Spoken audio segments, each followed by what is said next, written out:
Diga a todos, bienvenidos todos. Bueno, traigo un mensaje ilustrativo, pero basado en una transformación real de aquellos varones que en algún momento tuvieron un encuentro personal y un encuentro real con Dios. Y nadie que haya estado en la presencia de Dios sigue siendo el mismo. Nadie que haya tenido un encuentro con Dios vuelve a su vida pasada. Y de eso se trata. De eso es en lo que nuestro corazón debe tener una motivación sincera en venir delante de Dios y poder expresarle al mundo que hemos estado un rato con Él, un tiempo con Él, y que el tiempo que hemos pasado con Él, pues es evidente, debe haber una evidencia de que estoy con Dios, de que estoy pasando un tiempo con Dios. Y de eso quiero hablar hoy. Quiero hablar cómo algunos hombres fueron transformados en un encuentro verdadero con Dios, en un encuentro real, en un encuentro que pues trascendió hasta nuestros tiempos, y poder entender y poder saber que el Dios de Abraham es nuestro Dios, que el Dios de Jacob es nuestro Dios, que el Dios que transformó la vida de Isaías es nuestro Dios, y que podemos nosotros tener esa relación con Dios. Ahora es a través de Cristo, pero sigue siendo Dios. Y traigo algunos ejemplos de cómo los hombres que fueron tocados por Dios vivieron una vida apartada para Él. Hay un pasaje, déjenme lo busco. A ver, busquen Hechos.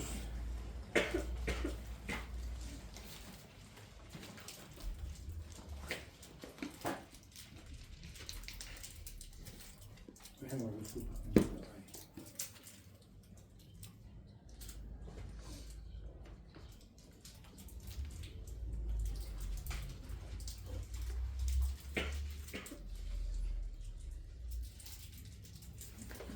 Hechos 3:19, un versículo ya muy conocido. Hechos 3.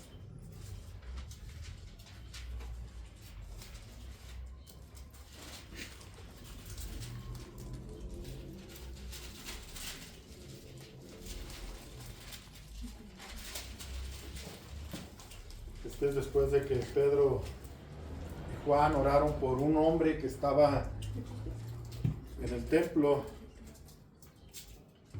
y como todos los que estaban ahí, al ver este suceso, fueron movidos a convicción, y ellos preguntan a Pedro qué deben hacer, y Pedro les dice: así que arrepentíos y convertíos. ¿Para qué? Para que sean borrados vuestros pecados. Esto es lo primero que trae un encuentro personal con Dios. Nos va a escudriñar profundamente y nos va a hacer sentir lo mal que estamos y la necesidad de un cambio real. Esto hace Dios.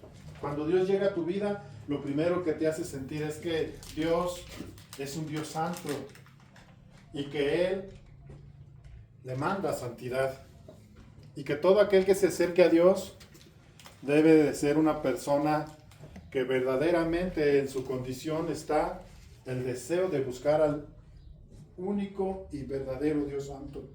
Entonces, lo primero que trae un cambio, o lo primero que trae en un encuentro personal con Dios, es la convicción de que estoy mal, de que algo debe haber en mí, un cambio radical. Y el apóstol Pedro les está hablando a estos varones. Dios no es alguien que vas a buscar ocasionalmente. No es, como decía ahorita Ado, una imagen. Dios es más que eso. Y aquí dice convertíos y arrepentíos. Dos cosas importantes. ¿Qué es convertirse? Convertirte es que hay un giro total, un giro de 360 grados, un giro radical, un cambio radical. Convertíos y va de la mano. Para que haya un cambio verdadero tiene que haber un arrepentimiento verdadero. Convertíos y arrepentíos. Para que vuestros pecados, ¿qué? Sean perdonados. ¿Qué nos separa de Dios? ¿Qué es lo que ha hecho una separación entre nosotros y Dios? ¿Qué fue lo que nos apartó de Dios? El pecado. Y si nosotros venimos y nos arrepentimos verdaderamente, pero no solamente queda en un arrepentimiento, sino también en un convertimiento verdadero, nuestros pecados, dice, son perdonados.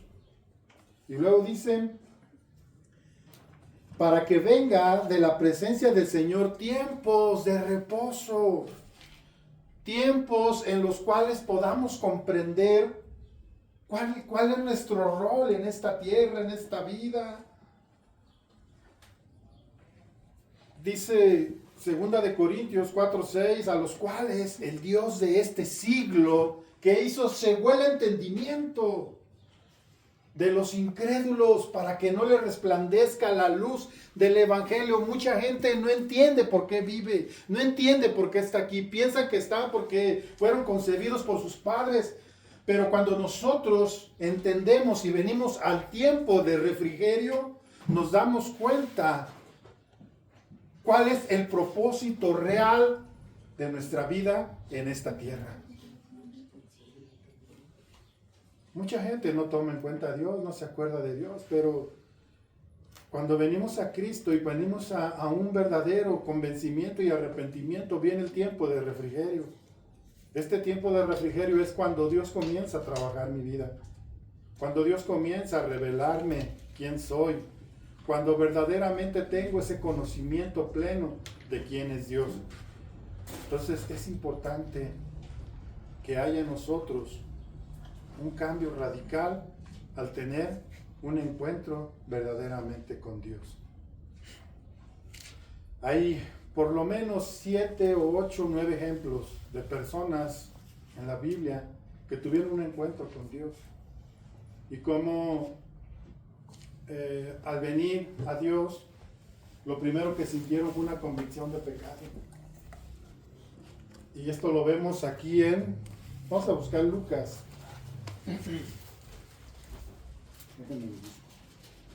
Lucas 19.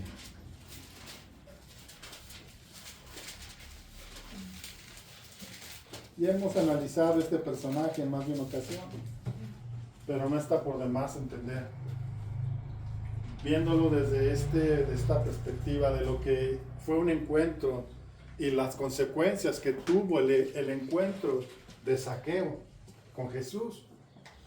¿Quién era Zaqueo? Era un publicano. ¿Qué era un publicano? Pues un recaudador de impuestos, un hombre que trabajaba para Roma. Ellos habían comprado su ciudadanía romana por un precio, y ellos tenían o gozaban de ese beneficio de ser ciudadanos romanos. Los ciudadanos romanos, donde quiera que iban, eran considerados ciudadanos de primera. Ellos tenían muchos beneficios por ser ciudadanos romanos. Así que Zaqueo, Mateo y otros más que se dedicaban a trabajar para Roma tenían estos beneficios, pero eran odiados por el pueblo de Israel. Los veían como enemigos o como, ¿cómo se llaman esas personas que? Traicioneros. Y cada que podían, los denostaban, los hacían sentir mal, los señalaban, los tenían etiquetados como de lo peor que había en Israel. Y estos varones vivían así, pero no les importaba, porque tenían beneficios. Y el beneficio número uno que tenían estos publicanos es que tenían mucho dinero. Entonces, Zaqueo era un hombre que tenía mucho dinero. Era un hombre rico, inmensamente rico. Usaba su labor, usaba lo que hacía para sustraer y tener dinero. Esto hacía Zaqueo. Pero un día Zaqueo escuchó hablar de Jesús. Y empezó a nacer en él un deseo de conocerlo. Pero fue un deseo de conocerlo real. No era un morbo, no era solamente pues, no sé, él tenía un deseo verdadero de poder conocerlo. Y aquí empieza todo. Cuando en nosotros hay un verdadero deseo, no algo vacilante,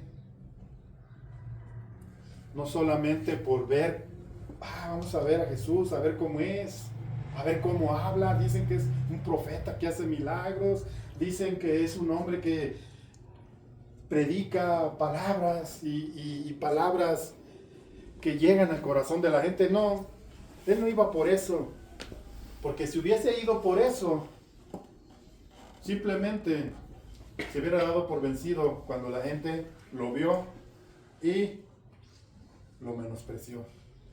Dice que el primer obstáculo al que se enfrentó, cuando supo que Jesús iba a pasar por ahí, el primer obstáculo que tuvo fue la gente.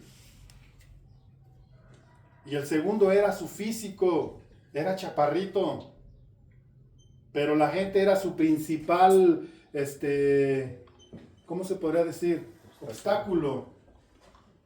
Puesto que no lo querían y le decían, vete de aquí, tú no puedes estar aquí.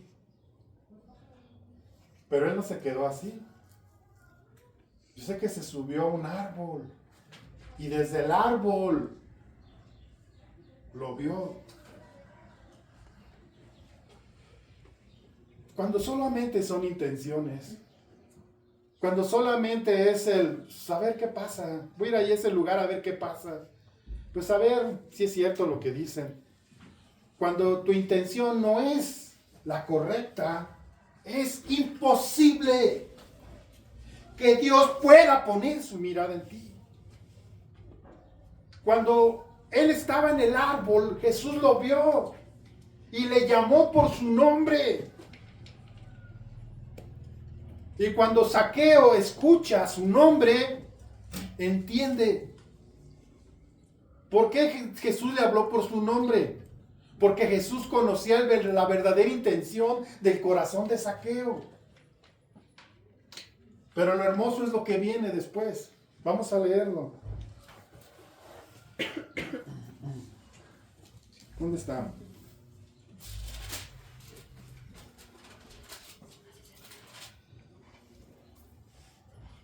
En el 3, en el 5, cuando Jesús llegó a aquel lugar, mirando hacia arriba, le vio y le dijo, Zaqueo, date prisa, desciende pronto hoy, porque hoy es necesario que yo pose en tu casa.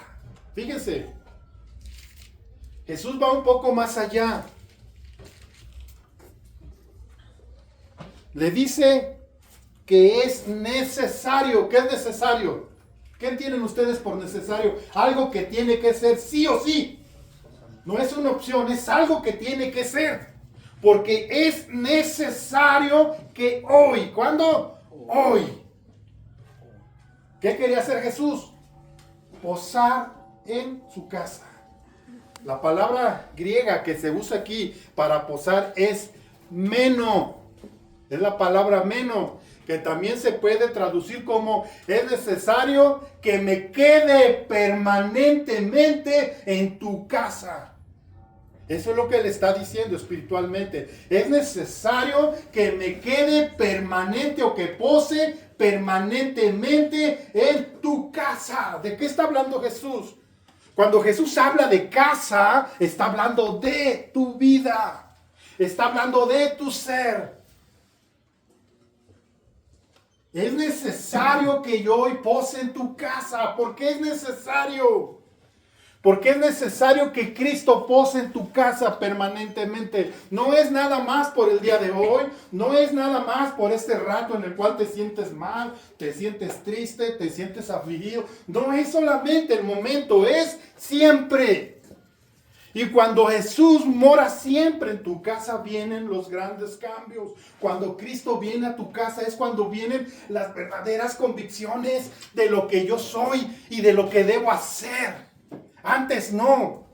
Estamos muertos en nuestros delitos y pecados. De continuo hacemos el mal porque eso es lo que hay en nosotros. Pero cuando Cristo viene a tu casa, lo primero que trae es convicción. Y miren lo que dice. ¿Dónde vamos? ¿Dónde me quedé? 5. Entonces él descendió a prisa y le recibió. ¿Cómo le recibió? Con gozo. Y al ver esto, todos murmuraban diciendo que había entrado a su casa con un hombre pecador. Que había entrado a posar con un hombre pecador. Entonces Zaqueo, puesto en pie, le dijo al Señor: he aquí, Señor. Ahí estaban las críticas. Ay, ¿a poco Mario ya es aleluyo? Ay, ¿a poco José ya está yendo allá a la vuelta a la iglesita que está ahí? La gente siempre va a decir, siempre va a querer desanimarte, siempre va a querer decir, no hombre, ahí son bien hipócritas. Ahí vieran de conocer a este, a este otro, a aquel y a aquello. Pero Jesús no hizo caso, simplemente él ve la necesidad que hay en el corazón del hombre. Y él ve el hambre que hay, él ve el deseo. Hay necesidad de cambios profundos en nuestra vida y el único que los puede hacer es Cristo. ¿Qué sucedió cuando estaba ahí? ¿Qué fue la primera convicción que tuvo Zaqueo? Nadie le dijo, no fue necesario que Jesús le dijera, mira Zaqueo, antes de ir a tu casa, tú tienes una mala reputación en la calle. Tú tienes un mal testimonio de todos aquellos judíos a los cuales tú les cobras impuestos. ¿Verdad que no le dijo eso? No dijo, antes de ir a tu casa, pues, o no voy a ir simplemente porque eres esto, no. Él vio la necesidad, él vino a los enfermos. ¿Qué dice esa palabra? Que quienes tienen necesidad del médico, los enfermos. Él vino a aquellos que tienen necesidad de cambios profundos y radicales en su corazón. Él vino a los pecadores y no a los justos. Entonces, cuando está ahí, simplemente el haber entrado Jesús en su casa, lo primero que entendió Zaqueo es que tenía que resolver el problema de codicia que tenía. Y le dice, Zaqueo, puesto en pie, le dijo, he aquí, Señor, la mitad de mis bienes se la doy ¿a quién? A los pobres. ¿Jesús le dijo? No, hay una convicción. O sea, no fue una condición de Cristo para entrar en su casa, sino Jesús llegó a un corazón que tenía necesidad de él. Y lo primero que hizo fue traerle convicción del mal que estaba haciendo. Y él le dice, Señor, se pone en pie y le dice, Señor, la mitad de mis bienes se la doy a los pobres. ¿Qué era lo que le estorbaba a Zaqueo? El dinero. Y le dice, la mitad de los bienes, de mis bienes, de mi dinero, se lo doy a los pobres. Y si en algo he defraudado a alguno, se lo devuelvo, ¿qué? Cuadruplicado.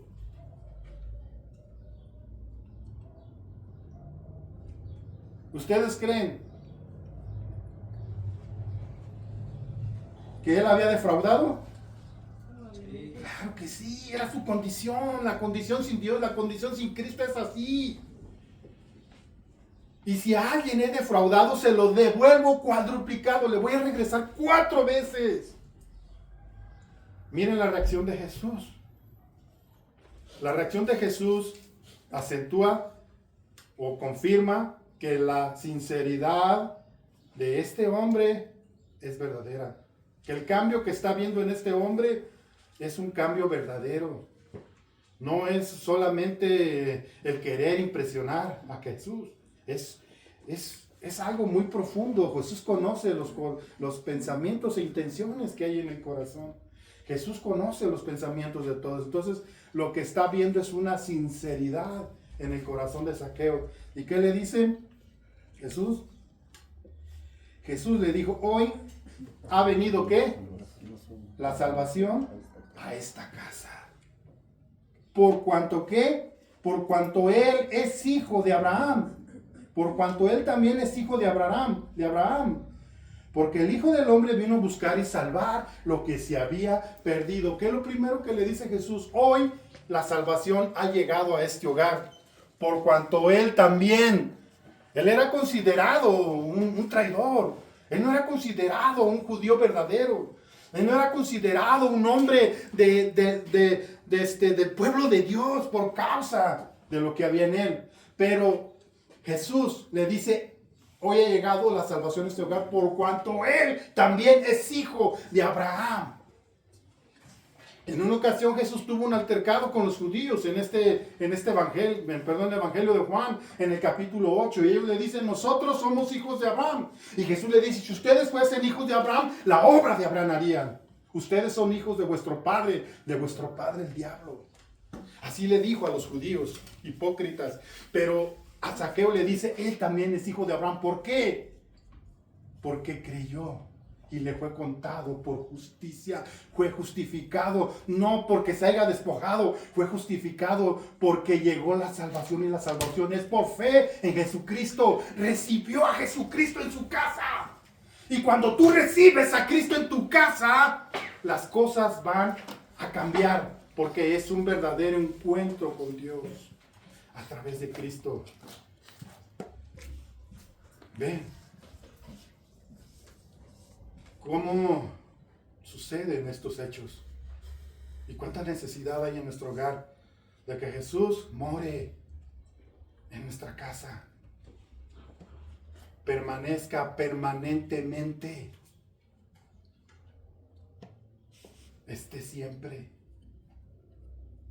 en las buenas y en las malas, en las bajas y en las altas, que esté siempre Él en casa. Les decía que hay muchos ejemplos. Déjenme ver otro. A ver, busquen allí Isaías.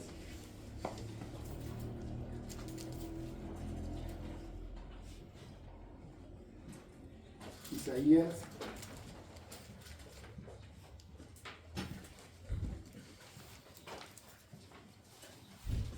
6.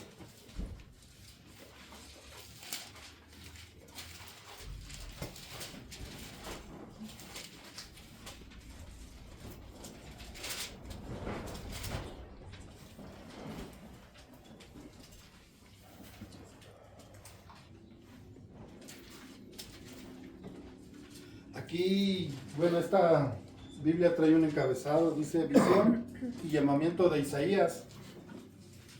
El llamamiento es podría decirse, es equiparable a un encuentro. Porque muchos de estos hombres solo de oídas le habían oído, le habían oído, solamente tenían el testimonio de sus antepasados. Pero muchos judíos, muchos israelitas, a pesar de ser del pueblo de Dios, desafortunadamente no conocían a Dios. Dios es un Dios al cual lo vas a conocer personalmente, no por herencia de tus padres, no porque mi papá fue un hombre que creyó en Dios, yo ya lo conozco, no. Mi papá lo conoció, si fuese así, es un ejemplo, mi papá, él conoció a Dios, pero eso no quiere decir que yo lo conozca. Yo tengo que conocer a Dios. Yo tengo que tener un encuentro con Dios. Aquí no vale eso de que yo tengo esta religión porque fue la religión que me heredaron mis padres. No, la religión no se hereda. La religión o a Dios se le conoce por convicción, no por herencia. Yo cuando voy a los anexos, y hay veces que platico con personas, me dicen, es que, hermano, esta es la religión que me heredaron mis padres. Yo digo, bueno, o la religión que me inculcaron mis padres. Yo digo, pero tú no debes de creer porque alguien te inculca algo. Tú debes de creer por convicción. Y me dicen esto porque muchos me dicen, yo nunca había leído una Biblia, yo nunca había estado en un lugar donde se me hablara de la Biblia, yo creí porque mis padres, la religión católica, me la inculcaron. Pero es hasta que leen la Biblia, hasta que escudriñan la Biblia, que se dan cuenta que es a través de Cristo, no a través de que me hereden una religión. Bueno, aquí hablo de esto por lo que dice. Dice, en el año que murió el rey Usías, vi yo al Señor sentado sobre un trono alto y sublime, y sus faldas llenaban el templo. Por encima de él había serafines, cada uno tenía 6 alas, con 2 cubrían sus rostros, con 2 cubrían sus pies, y con 2 volaban. Y el uno al otro daban voces, diciendo, Santo, Santo Jehová de los ejércitos, toda la tierra está llena de su gloria. Y los quinceles de las puertas se estremecieron con la voz del que clamaba, y la casa se llenó del humo. Entonces dije, ay Señor, ay de mí, Señor, que soy muerto, porque siendo hombre inmundo de labios y habitando en medio de un pueblo que tiene labios inmundos, han visto mis ojos al Rey Jehová de los ejércitos. Isaías, el profeta de Dios, un profeta elegido por Dios. Lo primero que ve es que sus labios eran inmundos. ¿Cómo es que estoy teniendo una visión celestial del trono de Dios, y cómo Dios me muestra sus serafines, sus querubines, sus ángeles? ¿Y qué es lo primero que viene a él? ¿Convicción de qué? ¿Qué era él?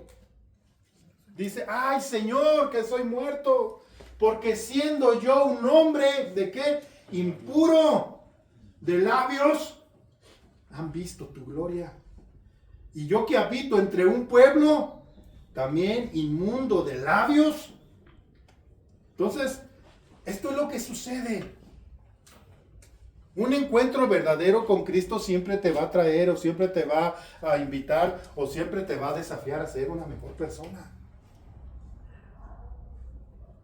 Y no solo te va a desafiar a ser una mejor persona, sino que también la gente verá. Claro, no somos infalibles, pero los cambios se pueden ver.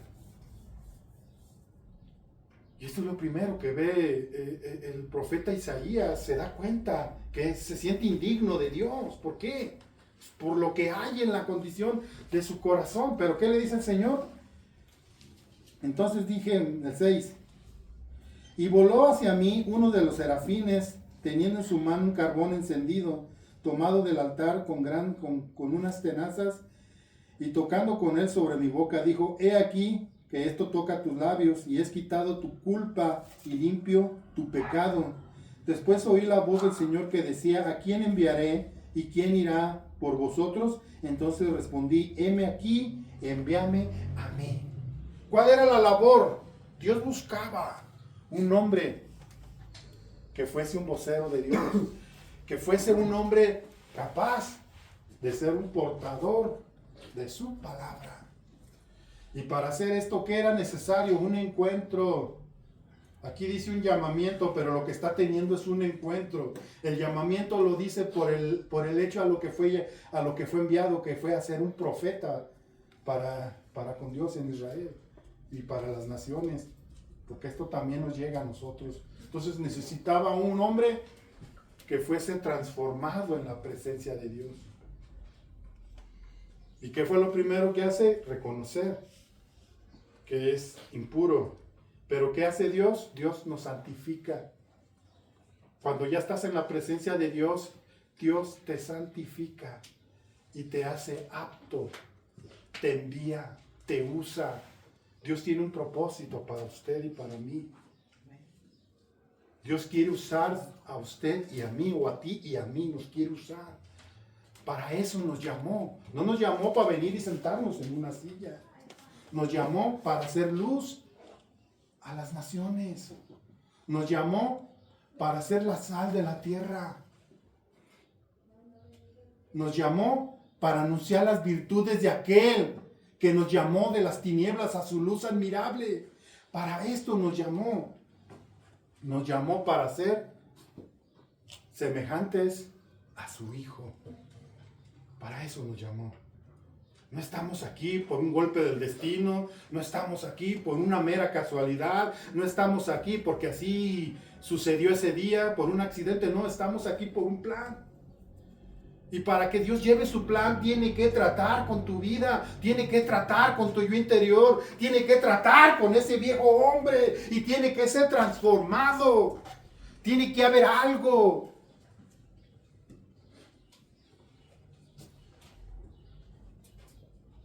Yo no tenía idea para qué Dios me llamaba. Yo no sé si aquí hay pastores. Yo no sé si aquí hay predicadores, pero los hay.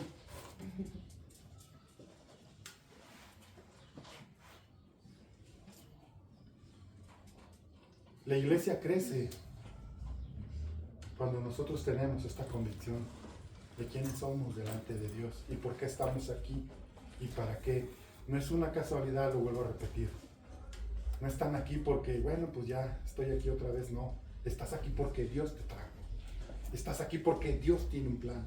Estás aquí porque Dios te escogió. Estás aquí porque tienes que cumplir una labor específica para lo que Dios te da. Isaías fue enviado a predicar a las naciones, pero antes tuvo que ser santificado en un encuentro real y personal con Dios. ¿Cuántos creen que están aquí por casualidad? ¿Tú? Pensé que ibas a alzar iba a rascar la oreja. Bueno, no están aquí por casualidad. Yo no estoy aquí por casualidad. Estamos aquí porque Dios nos escogió. A ver, diga, yo estoy aquí porque Dios me escogió. Yo estoy aquí porque Dios me escogió. ¿Sí lo crees? Sí. ¿Crees que Dios te escogió? ¿Quién te escogió? ¿Cuántos saben su labor? ¿Qué debes hacer?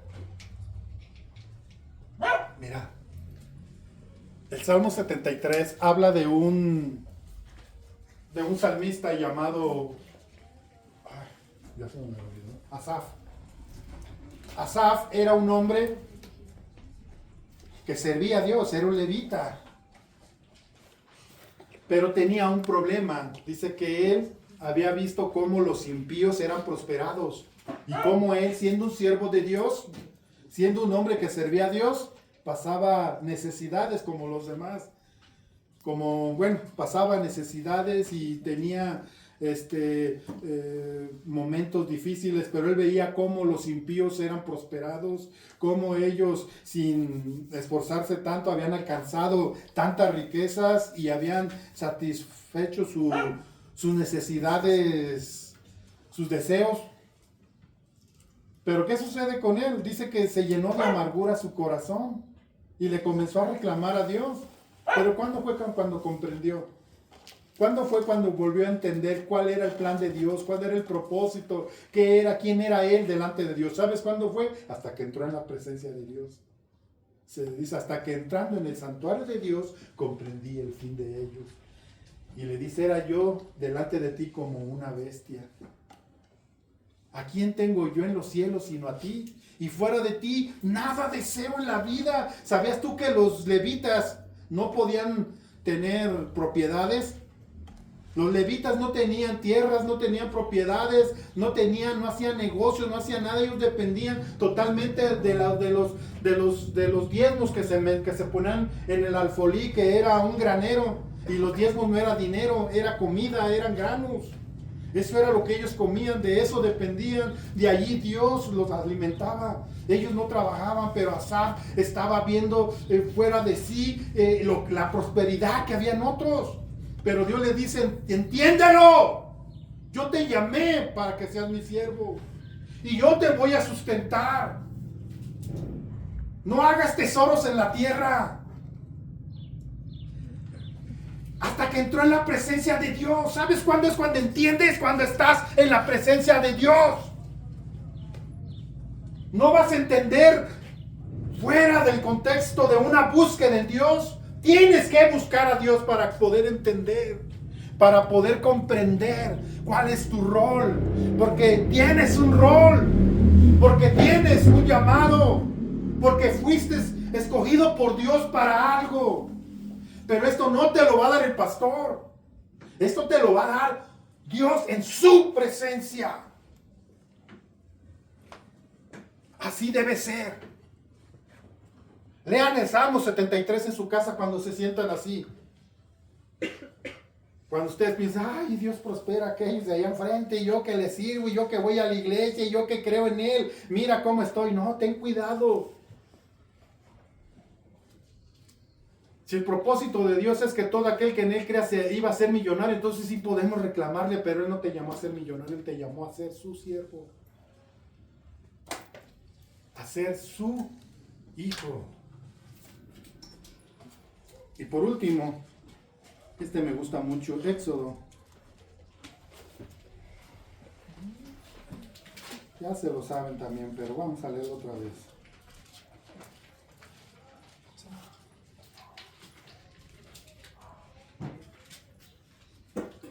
Vamos, Éxodo. Es Génesis 32. Sí, es Génesis 32. Génesis 32. Éxodo 3 es Moisés, pero bueno, hoy vamos a dejar a Moisés de un lado. Es muy importante también. Moisés tuvo un encuentro con Dios en la zarza ardiendo. Y Dios le dice a Moisés, quítate el calzado porque el lugar donde estás es lugar santo, y ahí le expresa el fin de su propósito por el cual fue llamado. Pero me gusta mucho este de Jacob. Para empezar, ¿saben qué significa Jacob? Usurpador. Engañador, mentiroso. Bueno, déjenme ver si lo veo. En Jeremías 17:9 hay un versículo que dice, engañoso es el corazón más que todas las cosas y perverso. ¿Quién lo conocerá? Engañoso es el corazón más que todas las cosas y perverso. ¿Quién lo conocerá? Bueno, cité este versículo porque la palabra para definir engañoso y perverso es la palabra Jacob. Jacob. A-C-O y B. Jacob. Usted nada más añádele una J y ¿qué dice? Jacob. ¿Cómo? Jacob. Jacob. ¿Qué determina esto? ¿Qué nos está diciendo? Significa un corazón malo y engañoso, perverso. ¿Qué era Jacob? ¿Qué significa Jacob? Significa engañador. Eso significa Jacob. Engañador. Hablaba de Hechos 3 porque nos expresa la necesidad de un cambio radical. Todos venimos de una vida vana. Delante de Dios, lo mismo es robarse 100 pesos que 1000. Delante de Dios es lo mismo desear una mujer que adulterar con ella. Es lo mismo. Bueno, al menos así lo dice la Biblia. Entonces, todos venimos de esto. Y todos necesitamos un cambio total. Entonces, tomamos en cuenta el nombre de Jacob. Jacob significa usurpador, ratero, engañador. ¿Qué más? ¿Qué otro mote le podemos poner? Suplantador. Suplantador. ¿Qué más? Todos conocemos la historia de Jacob. Jacob engañó a su hermano. Bueno, no lo engañó, le cambió su primogenitura por un ¿qué? Por un plato de lentejas. Ahí fue un suplantador. ¿Cómo engañó a Labán? Se hizo rico haciendo por ahí unos métodos medios antiguos que hacía con las ovejas, y le robó muchas ovejas a su suegro. Y no solo le robó las ovejas, le robó 2 hijas. Era también ratero. Y todo eso era Jacob. Y el nombre que tenían pues los judíos, bueno, los hebreos, tenía que ver con las características de su temperamento, de su personalidad. ¿Alguien recuerda un nombre que era característico de tal persona? Por eso le pusieron así, o era un sobrenombre así. Naamán. Labán, ¿qué significa Labán? Naamán. Naamán. Naamán. Naamán, ¿qué significa Naamán? Pues necio. Necio. No me regañes, pues así. Necio. Naamán significa necio. ¿Labán? ¿Quién era? No, Labán. ¿Cómo se llamaba el esposo de...? Ese. ¿No? No, De Abigail. el esposo de esta, ¿cómo se llama esta mujer? O de Abigail. ¿Cómo se llama? Naval, era Naval. Ajá, Naval de. Naval significa Sí. insensato. Y así eran las características de Naval. Naval era un hombre insensato. Y así se llamaba, insensato. Le grité, insensato, ven. Y ahí iba insensato. Cuando le gritaban a Jacob, ratero. Y ahí iba Jacob. ¿Por qué? Porque ese era su nombre. Esa era su característica. Esa era su personalidad. Pero miren lo que sucede. En el 22, 32, 22, no lo vamos, bueno, iba a leer más, pero no vamos a leer del 22 en adelante. Y con esto acabamos. Dice, y se levantó aquella noche y tomó sus 2 mujeres y sus 2 siervas y sus 11 hijos y pasó el vado de Jaboc. Los tomó pues e hizo pasar el arroyo a ellos y a todo lo que tenían. Así quedó Jacob solo y luchó con él un varón hasta que rayaba el alba. Y cuando el varón vio que no podía con él, tocó el sitio del encaje de su muslo y lo descoyuntó. Y le descoyuntó el muslo de Jacob mientras con él luchaba. Y dijo, déjame, porque raya el alba. Y Jacob le respondió, no te dejaré si no me bendices. ¿Qué está pasando aquí? Jacob huye de Labán. Y ahora en sus planes está regresar a la tierra de sus padres. Pero tiene un gran problema. Se había metido en un gran problema por su temperamento, por sus características de su personalidad. Tuvo un problema con su hermano Esaú.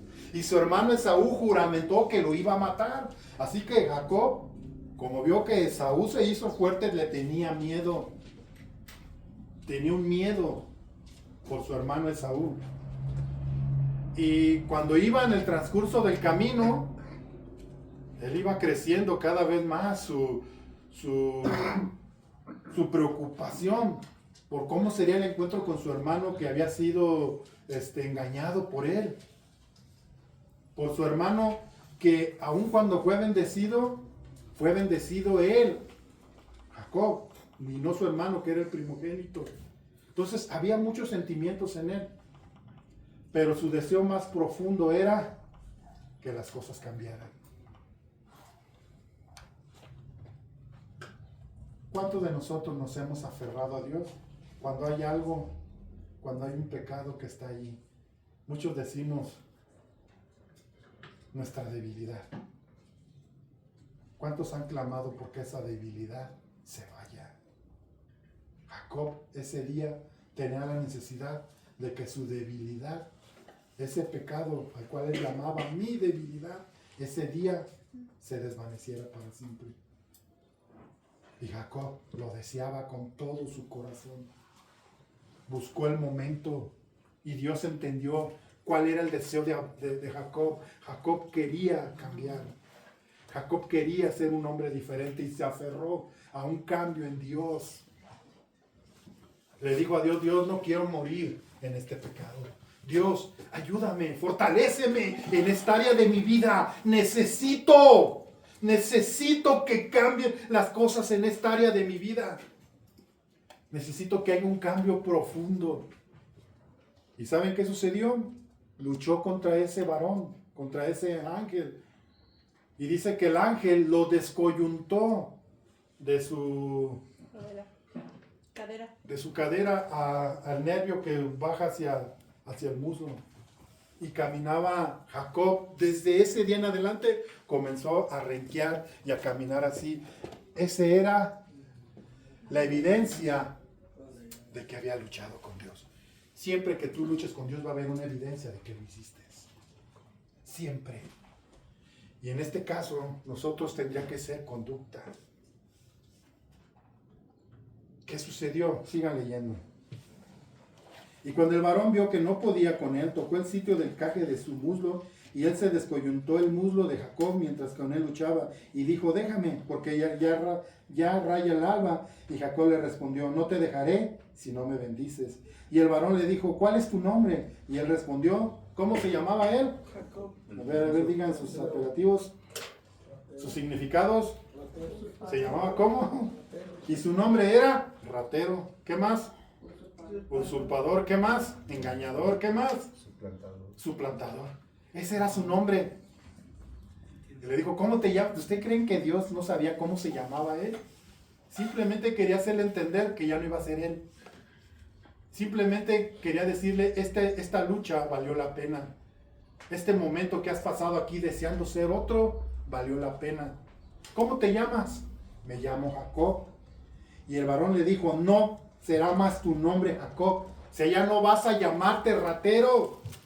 Ya no vas a llamarte usurpador. Ya no vas a llamarte suplantador, engañador. ¡Ya no! Ese fue el pasado. Después de este encuentro, después de esta lucha, después de este deseo de un cambio real y verdadero, tu nombre ya no será más Jacob, sino que hoy, desde hoy en adelante te llamarás Israel, que significa el que lucha con Dios y los hombres y vence. Eso significa Israel, el que lucha, el que pelea, el que se asocia con Dios, el que en el nombre de Dios puede luchar. ¿Y qué hace? Vence. Decía un hermano por ahí, Dios y yo somos mayoría, y eso es verdad. Tú y Dios.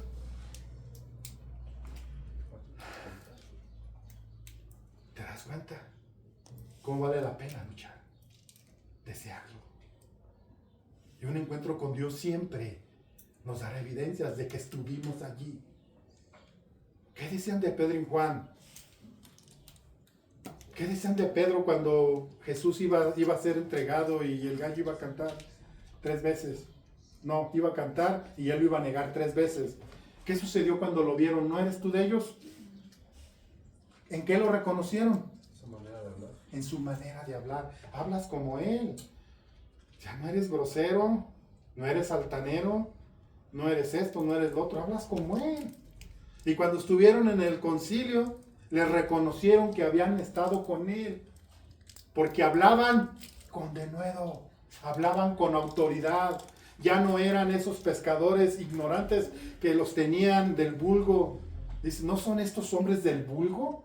¿No son estos hombres sin letra? ¿Cómo les oímos expresarse así? Y le reconocían que habían estado con él. Así debe de ser con nosotros. Deben de reconocer que fuiste a la iglesia y que tuviste un encuentro con Dios. Que durante la alabanza le ofrendaste a Dios, la alabanza y la adoración que ofrendaste tú a Dios. Y después Dios habló a tu corazón y tú entendiste y pusiste por obra lo que Dios te dio. Eso es cuando vienes a la iglesia, pero en tu casa debes tener un altar. O sea, altar me refiero a un lugar de oración donde tú te metes y te postras delante de Dios. Jesús decía que entres a tu lugar secreto, en tu aposento, en tu lugar secreto, y tu Padre que ve en lo secreto te recompensará en público. ¿Cuál es la recompensa en pública? No hay otra cosa más hermosa que reconozcan que tú eres de Dios. Para mí no hay otra cosa mejor que eso. Y eso te lo va a dar una relación continua con Él, no algo ocasional.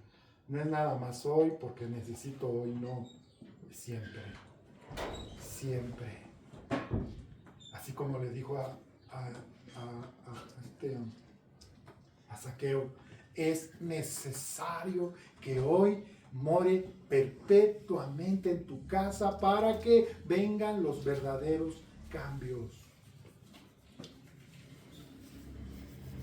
Yo siempre les decía a los alcohólicos, no estoy en contra de AA, pero este lugar solo sirve para abstenerte.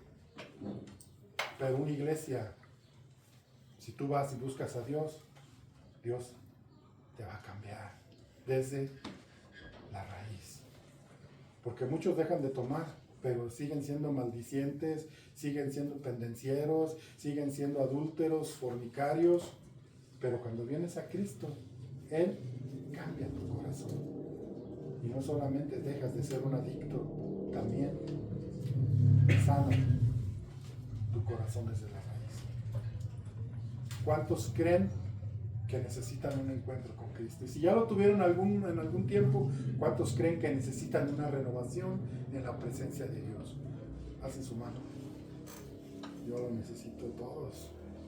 Cierren sus ojos. Y si alguien lo siente, llegue a su casa y dígale a Dios que usted va a elegir un lugar donde usted siempre va a ir y se va a postrar delante de Él y lo va a usar. Decía por ahí una película, Un cuarto de guerra, usted lo va a usar como su lugar secreto.